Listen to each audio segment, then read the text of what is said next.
Още в самото начало искаме да създадем планетариум. Първо бяхме буквално двама човека. Планетариум в България се прави много лесно. Стига да имаш мотивация и да имаш добър екип. Аз в екипа влезнах в малко по-крайната част на проекта, когато вече всичките технически въпроси бяха решени. За мен основно бяха останали забавните неща.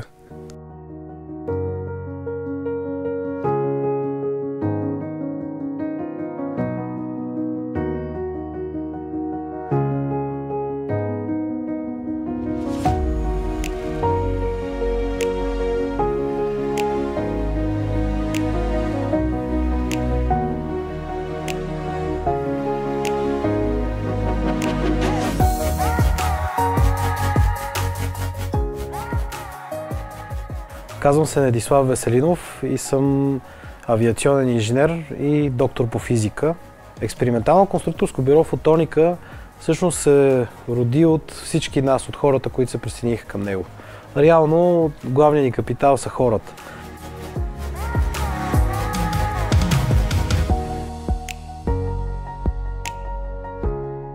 Аз като бях малък исках да ставам астроном.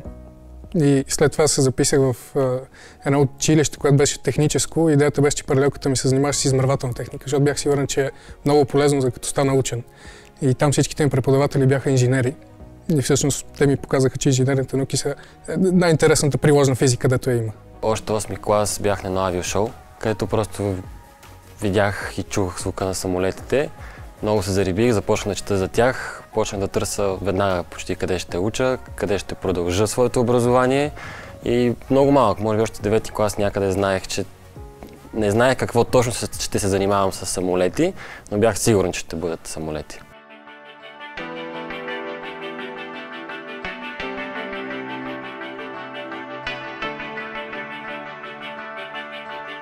Знаехме, че трябва да докажем на хората, че ние умеем да работим и че можем да правим продукти, които са технологични. Първата цел, която си поставихме, е да направим авиационен симулатор, финансирайки го изцяло с лични средства. За да можем да, също това се нарича демонстратор на технологиите, за да можем да покажем, че може да направим един технологичен продукт. И тогава всъщност създадохме за 4 месеца в един прашен гараж на улица Преки път в Княжево. Създадохме първия си авиационен симулатор, Фотоника MAS G1, G1, който вече пета поредна година радва посетители. Имаме много хора, над 15 000 човека са минали и са пробвали да летят на него.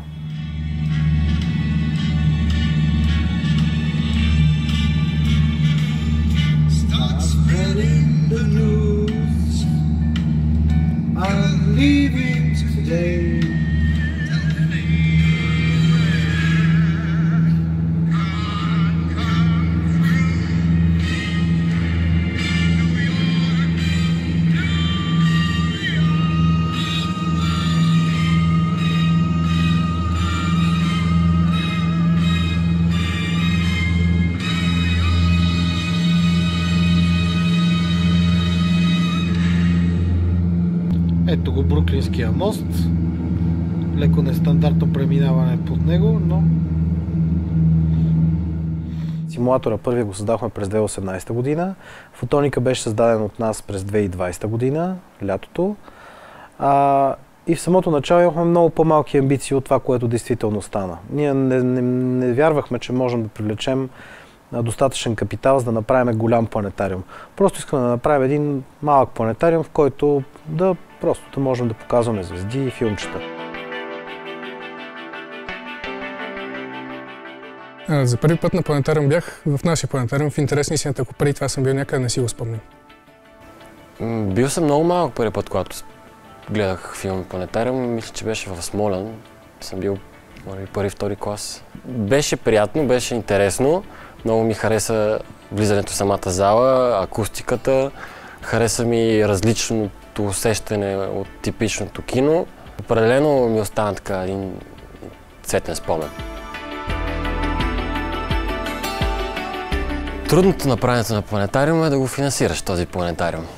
Колкото и да си добър, колкото и да си измислил перфектно всичко по веригата, без да имаш подкрепата, финансовата подкрепа на много хора, планетариум се просто гледа. Амбициите ни станаха все по-големи. Осъзнахме, че можем да привличаме капитали, осъзнахме, че можем да правим много по-сериозни неща.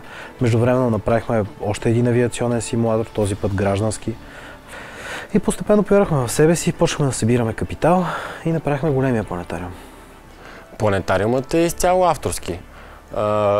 Водихме няколко лекции с професори и специалисти в сферата, които те ни посъветваха какво да направим, на какво да обърнем внимание, къде да бъде акцента на планетариума.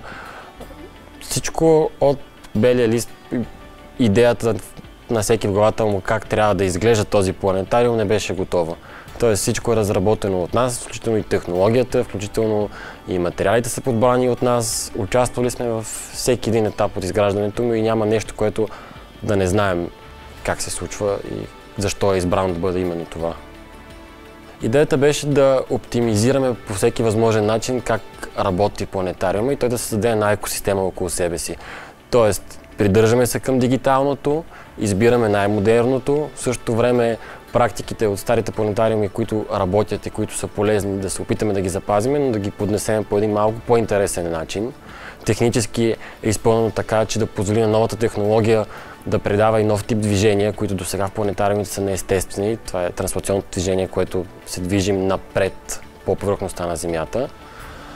Също така наклона на купола е избран така, че да бъде удобно на посетителите и те след 40-минутна прожекция да не излязат като мумии схванати. Ами наистина това да е едно приятно преживяване и това приятно преживяване, ако е обвързано по някакъв начин, дори малка част от него с образование и да покажем, че образованието може да е забавно, то значи сме постигнали това, което сме целяли. И за децата на проекта планетариума това, което може да направи по много интересен начин да покаже иначе така сухи факти. И по този начин да им даде представа, че зад всичките те, може би не толкова интересно изглеждащи неща в началото на учебника, се крият също едни много любопитни факти, които са безкрайно интересни.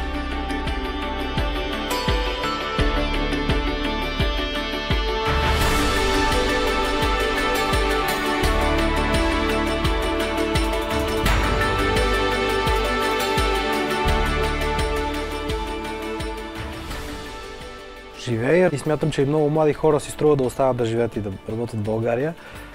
По една много проста причина. Това е нашата родина.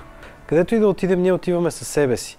Не можем да избягаме от себе си. Дори да отидем в най-райското място в Вселената, пак ще носим себе си. Така че ние не можем да избягаме от себе си. Ако човек се чувства щастлив тук, той ще се чувства щастлив навсякъде по света.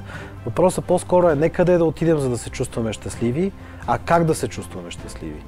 На практика в момента, както е положението с цялата комуникация, колко лесно да се свързва с хора и подобни неща, е много лесно да се работи включително и по мащабни проекти, независимо от кое място.